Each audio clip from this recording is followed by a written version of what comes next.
हरे कृष्णा। आज हम अध्याय 2 से श्लोक संख्या 41 लेंगे। व्यवसायत्मका बुद्धि एक ही कुरु नंदन बहुशाखा ही अनंताश्च बुद्धयो व्यवसायी नाम। जो इस मार्ग पे चलते हैं वे प्रयोजन में दृढ़ रहते हैं और उनका लक्ष्य भी एक होता है। हे कुरुनंदन, जो दृढ़ प्रतिज्ञ नहीं है उनकी बुद्धि अनेक शाखाओं में विभक्त रहती है। यहाँ भगवान बता रहे हैं कि जो इस मार्ग पे चलते हैं यानी कि जो कृष्ण भावना भावित हैं, उनका प्रयोजन यानी उनका जो लक्ष्य है वो एक है और वो उसी मार्ग पे चलते हैं, उसी पे अपना काम करते हैं। लेकिन जो दृढ़ प्रतिज्ञ नहीं है कि उनको करना क्या है, उनकी बुद्धि जो है वो अनेक शाखाओं में विभक्त रहती है। वो डिसीजन नहीं ले पाता कि मुझे क्या करना चाहिए। लेकिन जो कृष्ण भावना भावित है उसे पता है कि कितना उसे कर्म करना है भौतिक दुनिया में और कितना उसको आध्यात्मिक दुनिया में कर्म करना है। और दोनों को वो बैलेंस बना के चलता है क्योंकि उसका लक्ष्य एक होता है। क्या लक्ष्य है? कृष्ण प्राप्ति करना, कृष्ण के धाम को प्राप्त करना, कृष्ण के प्रेम को प्राप्त करना। वैसे मनुष्य योनि जो है वो तप भोग योनि नहीं है, तप करने के लिए बना है। हम ये जो सोच रहे हैं कि हम ये इसका भोग कर लेंगे, नहीं, भोग योनि जानवरों का है, दूसरे जीव जंतु का है। लेकिन मनुष्य का जो है वो तप योनि है। आप बहुत ज़्यादा सो नहीं सकते, बहुत ज़्यादा खा नहीं सकते, एक लिमिट है। उस लिमिट के बाद फिर आप उस चीज़ को नहीं कर सकते हैं। तो हमारा जो जन्म हुआ है वो जीवेर स्वरूप है कृष्णेर नित्य दास। ये चैतन्य महाप्रभु ने चैतन्य चरितामृत में कहा है कि जो जीव का स्वरूप है, जो उसका आइडेंटिटी है कि वो कृष्ण का नित्य दास है।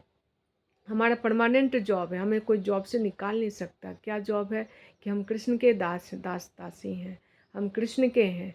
ये हमारा आत्मा का आइडेंटिटी है।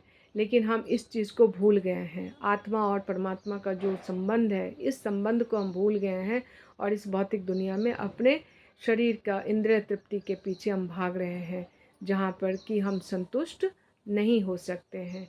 और जब हमारी बुद्धि इन भौतिक दुनिया में भागती है तो हम वहाँ पे इस शाखा से उस शाखा, उस शाखा से उस शाखा में हम भटकते रहते हैं। हमें तृप्ति नहीं मिलती है। तृप्ति कहाँ मिलेगी? जब हम कृष्ण से जुड़ेंगे।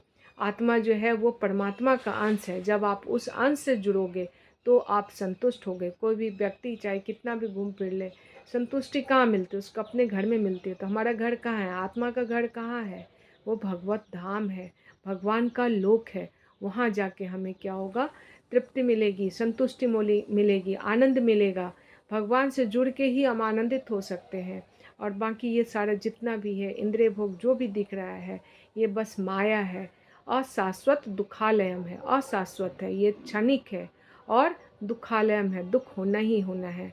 आप आप अगर देख सकते हैं तो आप देख सकते हैं, उसका एनालिसिस कीजिए कि जो आप कर रहे हैं उसका जो कंक्लूज़न है क्या है वो।